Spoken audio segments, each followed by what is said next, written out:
Mascot horror games. They're pretty simple to explain. It's horror with a mascot that goes boom. Some are good, and some are Garten Of BanBan. There's a lot of them, okay? So me, Zordigami. I'm gonna rate them all in my professional opinion.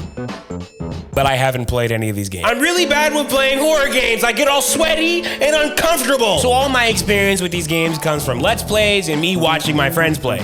Okay, let's go!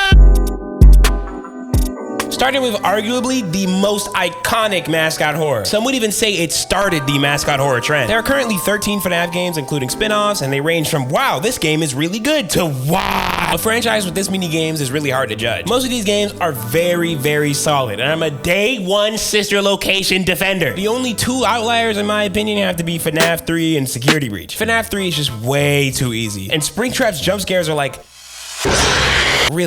really shit. The Phantom jump scares make you desensitized to being jump scared. And the way to get the true ending is so convoluted. I don't even know how the person who found it originally ended up figuring it out. And then there's Security Breach. Look, I like the story, very fun to watch, but the trailers made me think it was gonna be a completely different game. And as for the gameplay,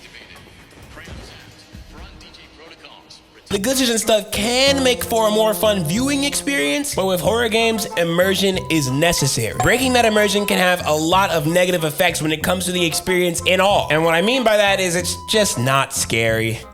Except for the daycare part. I hate that one! But the series has really good highs. Fnaf 1, 2, 4, Sister Location, Pizzeria Sim, Help Wanted. These games are so good. Like I said, Sister Location is good, methinks, because of the completely original situations every night. It was a complete curveball from the other Fnaf games. And Pizzeria Simulator is like a combination of that and older games like, what? It also has really strong spin-offs like this one and kind of this one and not this one. I was gonna put it in S, but the two hiccups make it go down one, so it's an A.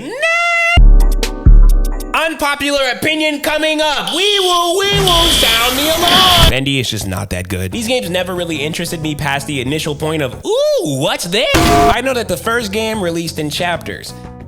Games that release in chapters will now receive negative points. It just sucks, dude. Like, finish the whole game and give it to me. I don't feel like buying 6 different chapters. Live looking up of how many chapters of Bendy there are. There's actually only 5, so I got close. Also, the lore itself is just super... I couldn't end up getting into it. I don't know why. I don't know what public opinion on this game is, but I don't know, man. It's just kind of boring. Anyway, I think it had a spin-off and then a sequel to the first one, which was way better than the first and didn't release in chapters, so bonus points!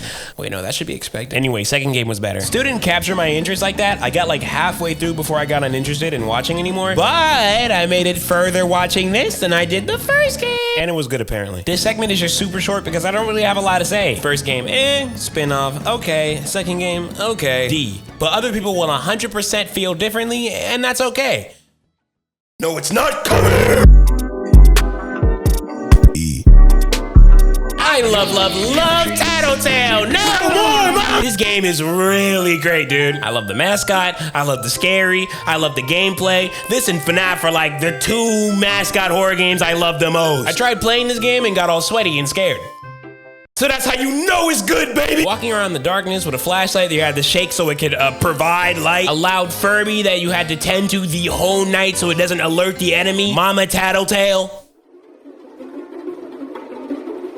God, I hate this thing. It's spooky, and spooky is good! But we judged all the games for the last 2, so we're gonna have to do it with this one too. You might be saying, but Lord, there's no sequel to Tattletail. Well, you'd be right and wrong. Tattletail, this kaleidoscope, is DLC, I think. And it really flew under the radar for a lot of people. And for good reason, because God, it stinks! It really stinks! I would have given like $30 to forget this existed. It really puts a stain on Tattletail for me, and I really wanted to love it because, wow, I love this game. There's whole videos about the DLC, so after this, you can go watch it. It's still an A, but God, it was so close to an S. You know you've been spelling Tattletail wrong in the script the whole time, right? What?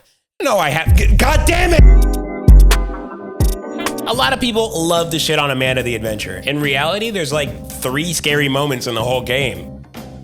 But it's fun! Puzzle horror me likey a lot. Solving puzzles in a horror setting with kinda scary situation is nice, and I think it has a place in the genre. Also, the full game, massive step up from the demos. The demos, aside from the first one, was not that interesting. I think it lost what made the first demo good in the first place, and my fear is that the full game wouldn't have it either. Thankfully, in my opinion, I was proven wrong. Watching a Let's Play from start to finish on this game for the first time is actually super fun. No, if only I could actually play. Look, I didn't feel like buying the game, and when I ended up watching someone play it, I didn't regret saving my money. Not because it was bad, but because I'm very stupid. The puzzles are simple now that I'm looking back at it, but when I was trying to figure it out in my head, the gears were not turning. You guys understand what I mean, right? It's just me? Basically, I think the game good, but yeah, it's not really scary, so I'll put it in like a C. Oh my God, he put Amanda over Bendy? I'm posting this on Twitter. Hey, it's Zord, the modern mascot horror defender. Poppy Playtime isn't that bad. Chapter 1 was super cool. Mad atmospheric and shit, you dig? Had me on edge the whole time because I knew that Huggy Wuggy...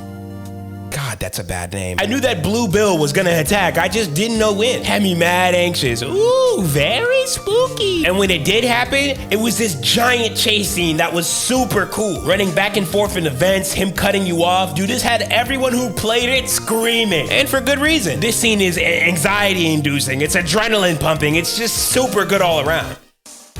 Chapter 2 is okay. It's like a big build-up without a good release. The ending scene with Mommy Longlegs... Dude, what are these names? The ending scene with Pink Nancy isn't as good as the ending scene with Blue Bill. Chapter 1 definitely has a way stronger ending, therefore it leaves a way stronger statement. I like the symbol dude, though.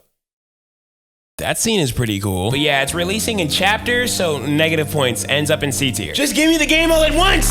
Stop making me wait! My perspective on this is gonna be different than others. Other people are gonna feel differently depending on their experiences. So feel free to comment about how you feel about the games mentioned and if I should give other games another shot. But comment with caution, because if you disagree with me, I will simply find out where you live and blow up your toilet. Like this. My toilet, dude. Oh, I'm sorry. I didn't know it was... disagree with you, bro. I didn't know... I'm sorry. Cut the footage. Cut the footage. Cut the...